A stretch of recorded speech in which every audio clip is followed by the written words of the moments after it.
Motivational story Bhagavat पुराण। ओम तत्सत। श्री गणेशाय नमः।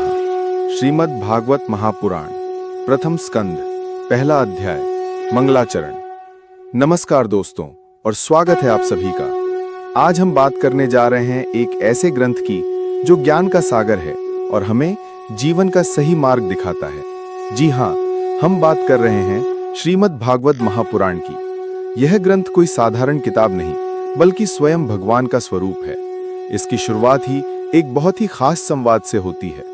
पहले अध्याय में श्री सूत जी और शौनकादि ऋषियों के बीच कुछ प्रश्न उत्तर होते हैं। ऋषिगण श्री सूत जी से कुछ ऐसे सवाल पूछते हैं जो हम सभी के मन में उठते हैं।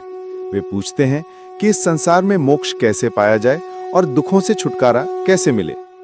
अब आते हैं इस ग्रंथ के सार पर। भागवत महापुराण में परम धर्म का वर्णन किया गया है।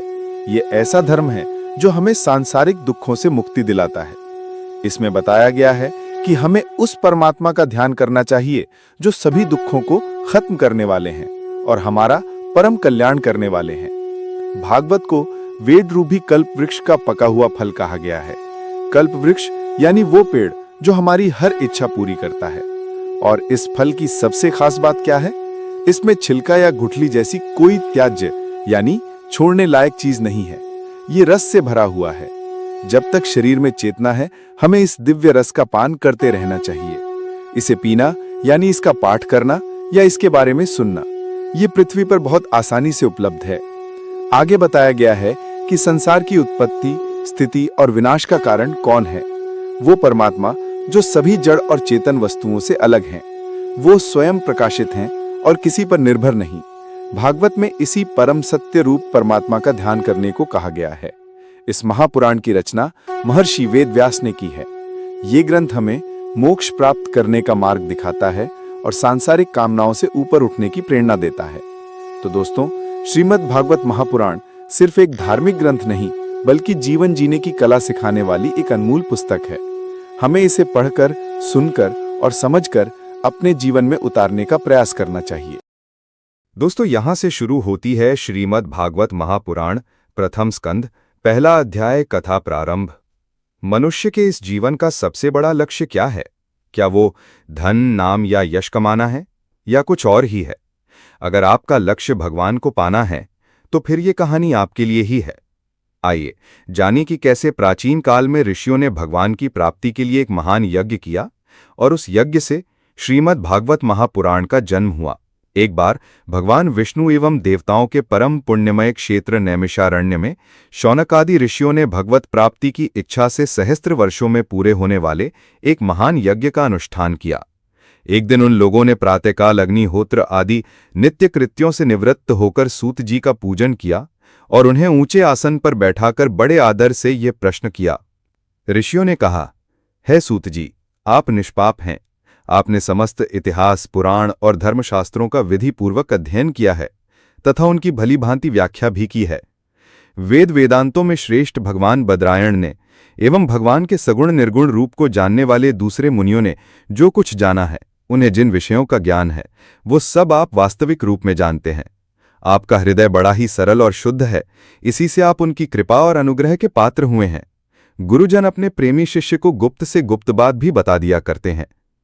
हे आयुष्मान, आप कृपा करके ये बतलाइए कि उन सब शास्त्रों, पुराणों और गुरुजनों के उपदेशों में कलयुगी जीवों के परम कल्याण का सहज साधन आपने क्या निश्चय किया है? आप संत समाज के भूषण हैं। इस कलयुग में प्रायः लोगों की आयु कम हो गई है। साधन करने में लोगों की रुचि और प्रवृत्ति भी नहीं है। लोग आलसी हो गए हैं। उनका भाग्य तो मंद है ही, समझ भी थोड़ी है। इसके साथ ही वो नाना प्रकार की विघ्न बाधाओं से घिरे हुए भी रहते हैं।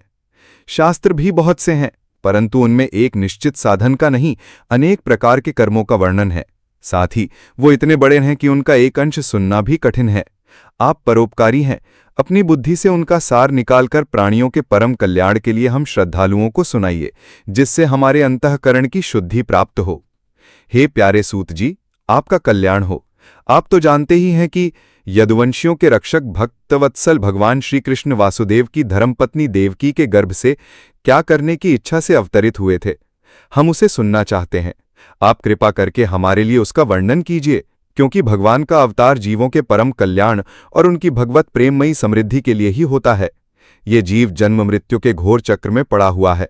इस स्थिति में जो व्यक्ति भगवान का एक बार भी उच्चारण कर लेता है वो उसी क्षण सारे पापों से मुक्त हो जाता है, क्योंकि स्वयं यवराज भी भगवान से डरता है। सूत जी, परम विरक्त और परम शांत मुनिजन भगवान के श्री चरणों की शरण में ही रहते हैं, क्योंकि उनके स्पर्श मात्र से सांसारिक जीव तुरंत पवित्र हो जाते हैं।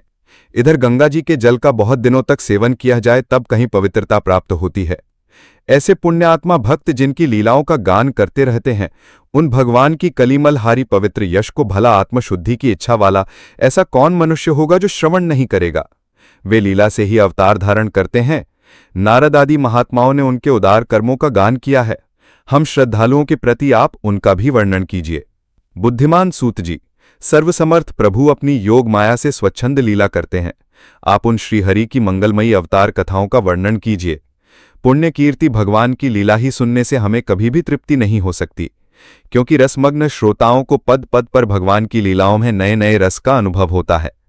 भगवान श्री कृष्ण अपने को छिपाए हुए थे, लोगों के सामने ऐसी चेष्टा करते थे मानो कोई मनुष्य हो, परंतु उन्होंने बलराम जी के साथ ऐसी लीलाएं भी की हैं, ऐसा पराक्रम भी प्रकट किया है जो मनुष्य नहीं कर सकते। कलयुग को आया जानकर इस वैष्णव क्षेत्र में हम दीर्घकालीन सत्र का संकल्प करके बैठे हैं। श्रीहरि की कथा सुनने के लिए हमें अवकाश प्राप्त है।